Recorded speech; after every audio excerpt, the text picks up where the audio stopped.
Chapter 3, Ribsy and Mrs. Frawley. "We've gone back to the parking lot twice to look for Ribsy," said Mr. Huggins late in the afternoon on the Saturday Ribsy had disappeared. "We've called the Humane Society 3 times to see if someone has brought him. Now the only thing left to do is advertise in the newspaper."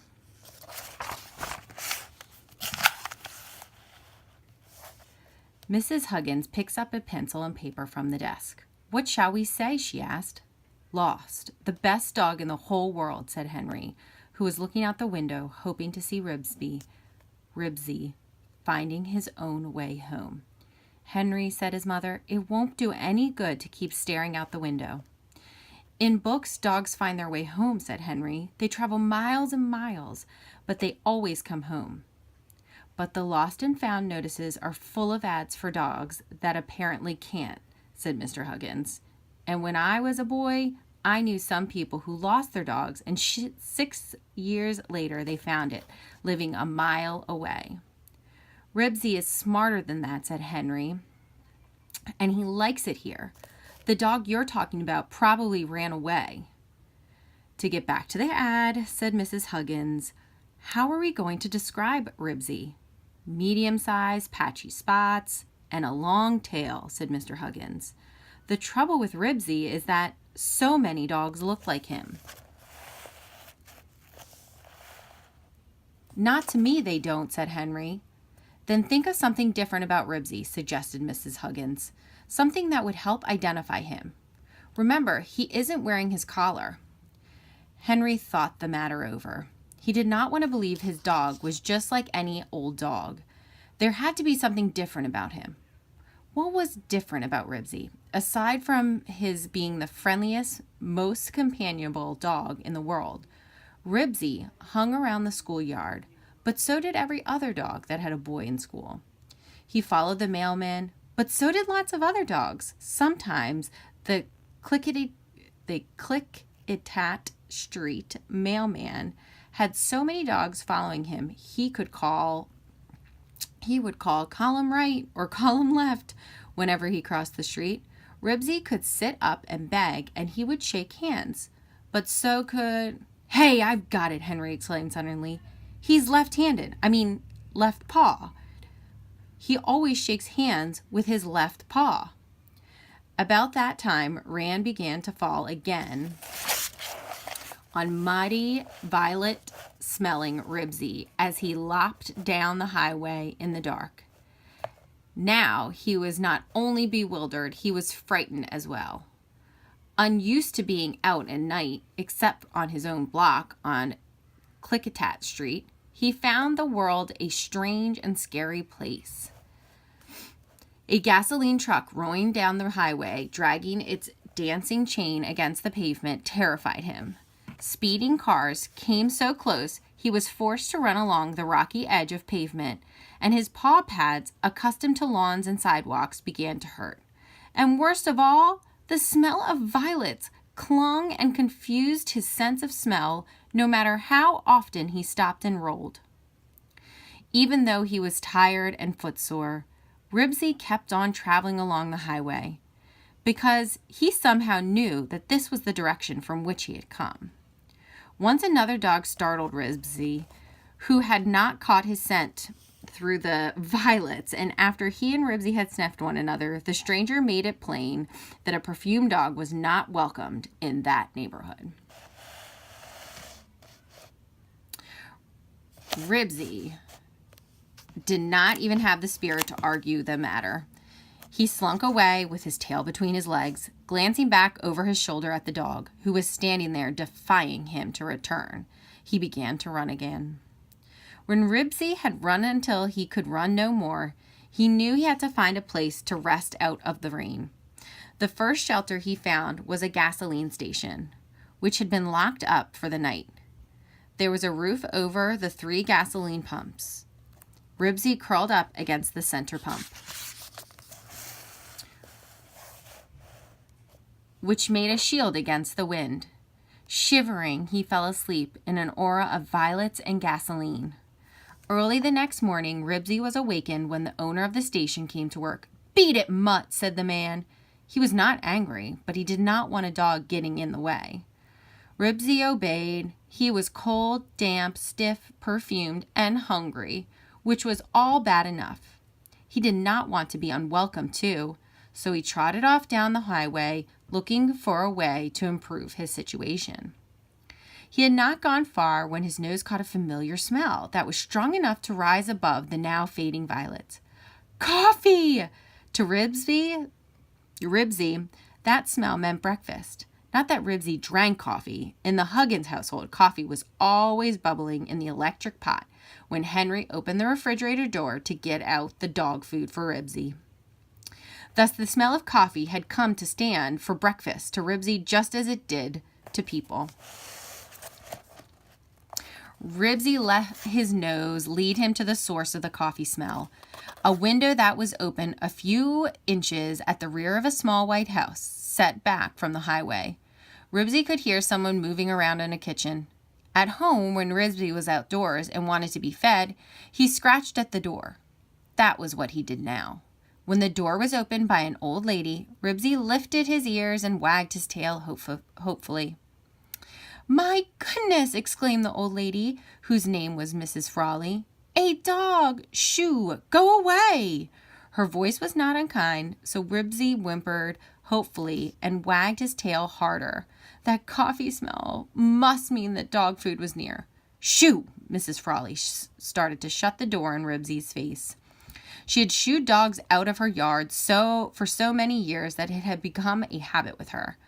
Then the eager, beseeching look on Ribsy's face must have caught her attention, because she hesitated. Ribsy moved a step closer.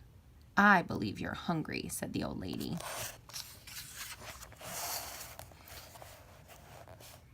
Ribsy sat down and held up his left paw. This often pleased people. It pleased Mrs. Frawley. Why, Mr. Dog, how do you do? She inquired. Woof, answered Ribsy, who felt that the situation looked hopeful. Did someone dump you out on the highway to get rid of you? She asked, because this often happened here at the edge of the city. Woof, said Ribsy agreeably. He was making every effort to be charming. Mrs. Frawley relented. All right, you look like a nice dog. I'll give you something to eat. Don't go away.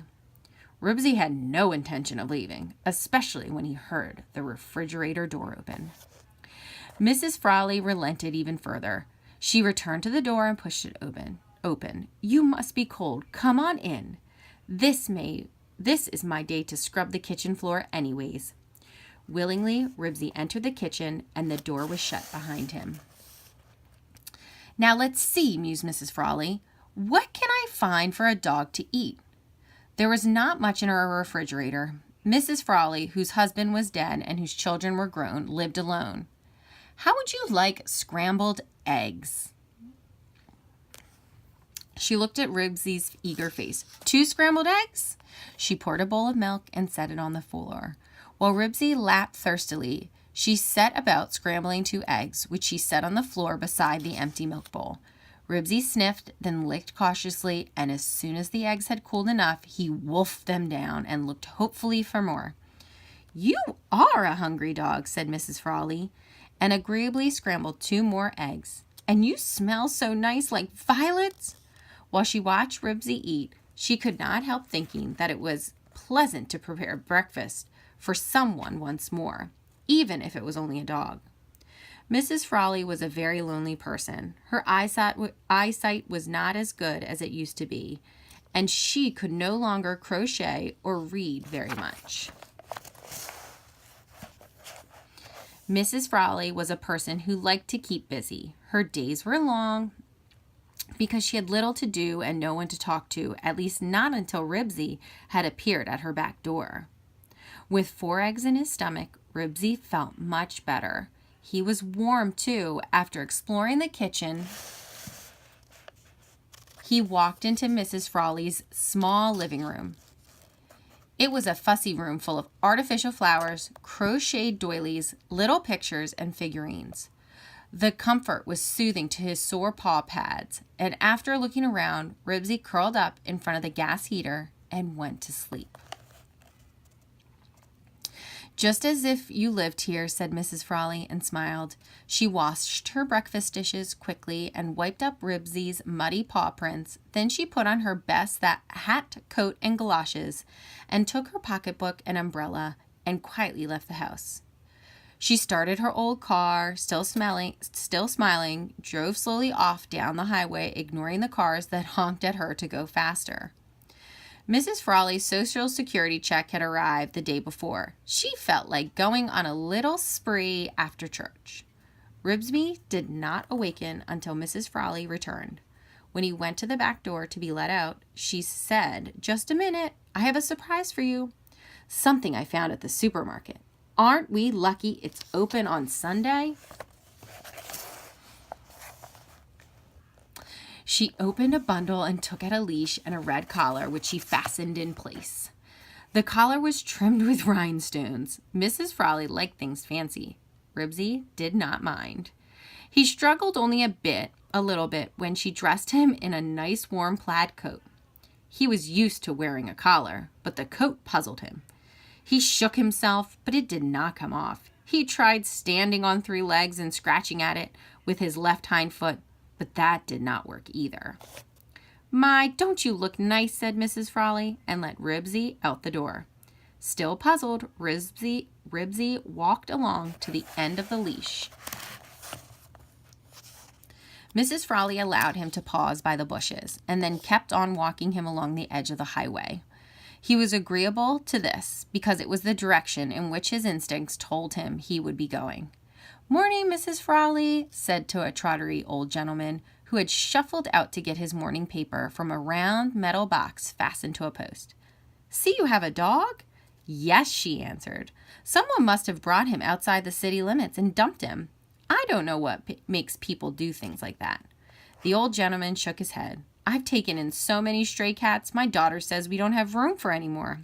Just last week, we've gathered up 3 more and put them in gunny sacks, and she drove them into town to the Humane Society." He looked Ribsy over. "Seems like a nice fella. I always wondered why you didn't get some kind of animal, living all alone the way you do. What do you call him?" "Rags," answered Mrs. Frawley. After a moment's hesitation, "His name is Rags." "Pleased to make your acquaintance, Rags," said the old gentleman. "Anything interesting in the paper this morning?" inquired Mrs. Frawley. "I stopped taking it since they raised the price. I decided there was no sense in spending money when my eyes are getting so bad. I can get the news on the radio." "Nothing much." The old gentleman glanced at the headlines. "They are talking about raising property taxes again." But the old gentleman was mistaken. There was something in the paper that would have interested Mrs. Frawley if she had seen it.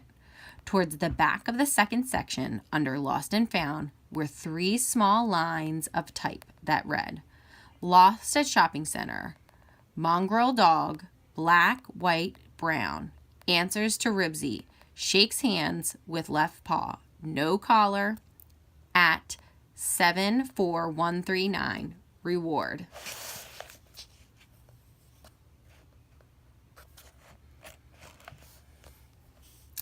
"Come on, Rags," said Mrs. Frawley, tugging at the leash. "Time to go home now." This time Ribsy resisted, because he did not want to go back. He wanted to go on down the highway that led towards Klickitat Street. Mrs. Frawley pulled while Ribsy braced all 4 feet. "Nice doggy," coaxed Mrs. Frawley. "Come on home, Rags." She pulled harder at the leash. Ribsy finally had to give in, remembering the breakfast Mrs. Frawley had so kindly given him. He did not mind too much. He would get away soon. Inside the little white house once more, his new mistress removed the leash and blanket, holding out her hand, and said, "Shake hands, Rags." Ribsy obediently extended his left paw. Then Mrs. Frawley got busy. She prepared a nice stew with meat and carrots and onions, the first she had cooked in a long time. She served Ribsy a generous helping for lunch. Ribsy was not used to lunch, only breakfast and dinner, but he did not object. After lunch, he was taken for another walk on the end of a leash. And then he had a long nap, which he needed after eating so much. For dinner, he had another serving of stew and a cupcake That night he was allowed to sleep on the living room couch, which Mrs. Frawley had thoughtfully covered with an old blanket. This was a pleasant change from the pile of gunny sacks he slept on in the Huggins basement. There was no doubt about it. Ribsy, although not particularly happy, was mighty comfortable. The next day was much of the same, and the next, except that one evening after supper, Mrs. Frawley asked Ribsy to sit up. "Sit up, Rags," she said. This, too, was familiar, so Ribsy sat up. Then he hiccuped. He was not used to 3 large meals and a cupcake for dessert. "Good dog," said Mrs. Frawley, and smiled as if she suddenly had an idea. The next day, Mrs. Frawley drove off once more in her old car. She returned with a doll's straw hat, a pair of false spectacles, and a corncob pipe. She put the hat on Ribsy's head, balanced the spectacles on his nose, and poked the stem of the pipe into his mouth. "Sit up, Rags," she said. Ribsy dropped the pipe and sat up. "No, no," cried Mrs. Frawley. "You're supposed to hold the pipe in your mouth." She put the stem in place again, and Ribsy sat there, not understanding what it was all about, but knowing that Mrs. Frawley was pleased. "Good boy," she exclaimed the old lady happily. She removed the pipe and gave Ribsy a piece of dog candy. "My, won't you be a big surprise?" She spent the evening teaching Ribsy about Trick, saying his prayers with his nose on his paws, propped up against the couch. It was not hard to do, and it seemed to please the old lady, so Ribsy was agreeable. For the next few days, Mrs. Frawley bustled about cleaning house. She washed windows, polished silver, and vacuumed under cushions of the couch. Ribsy did not care for the smell of ammonia or the sound of a vacuum cleaner, but whenever he asked to go out, Mrs. Frawley always willingly dropped her work and took him out on the leash. As the days went by, Ribsy became restless. Even though his stomach was much too full, he still wanted to get out and run. He wanted to chase ball and run after a boy on a bicycle. Sometimes he heard boys calling to one another. He would go to the window and whimper. Still, he did like the old lady who fed him 3 meals a day and let him sleep on the living room couch. Unfortunately, his stomach was so full he spent more time thinking about running than actually trying to escape so he could run. He would put his paws up on the sill of the living room window, look at the grass and the highway, and go take another nap. Soon after the house cleaning, there came a day when Mrs. Frawley was extra busy in the kitchen. She got out her best dishes, which she rarely used anymore, and washed them. Then she baked several kinds of cookies and gave Ribsy a sample of each. Mrs. Frawley was getting ready for a meeting of her club. Mrs. Frawley's club was made up of 15 ladies her own age. She lived alone or with their children or in old people's homes. They met once a month, and this month it was Mrs. Frawley's turn to entertain them. Those who still had cars and could drive were to pick up the others and bring them to Mrs. Frawley's little white house at 2 o'clock in the afternoon, because they did not like to drive after dark. At 1:45, Mrs. Frawley did an unusual thing. She took Ribsy into her bedroom and said, "Now be quiet, Rags. Not a peep out of you." Then she went out and shut the door. Ribsy was so stuffed it was a great effort for him to jump on the bed. He curled up and dozed off, and as he dozed, he was aware of car doors slamming and ladies laughing and talking. Out in the living room, the ladies, each one carrying a parcel, were busy greeting one another and talking about their grandchildren. Each lady thought her grandchildren were smarter than any other lady's grandchildren, and each lady became just a little impatient with the others for talking about their grandchildren when she wanted to talk about her own grandchildren. Finally, Mrs. Frawley put a stop to all the bragging about grandchildren by clapping her hands and saying, "I think we should begin. Who wants to be first?" For this meeting, each lady brought something interesting to show the other members of the club. It was like show and tell in school, only the old ladies did not call it show and tell. One lady brought a Civil War sword that had belonged to her grandfather. Another brought a beautiful shell, another primer she had used in the 1st grade over 70 years ago. One lady brought a clay turtle from her grandson had made. The other ladies secretly thought this was not very interesting and that their grandchildren could do much better. Mrs. Frawley saw to it that her turn came last. "You ladies will have to excuse me a minute," she said, and went into the bedroom and closed the door. "Wake up, Rags," she whispered, and when Ribsy drowsily opened one eye, she put his little straw hat on his head and slipped the elastic under his chin. Next, she balanced his spectacles on his nose. "Come on," she whispered. Ribsy jumped heavily to the floor and trotted after Mrs. Frawley, who poked the stem of the corncob pipe between his teeth just before she led him into the living room. "Ladies," cried Mrs. Frawley, as if she was a master of ceremonies, "presenting Rags, the newest member of our club, or the newest member of the family." The ladies of the club all gasped and applauded. Ribsy was so confused by all the people staring at him that he dropped his pipe. Mrs. Frawley picked it up and poked it into his mouth once more. "Sit up, Rags," she directed. "Sit up, boy." Obediently, Ribsy sat up. All the ladies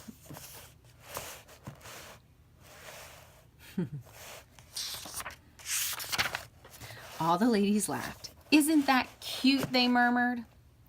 "Isn't that adorable? Just like a little old man." "Good boy," approved Mrs. Frawley. "Now say your prayers, Rags."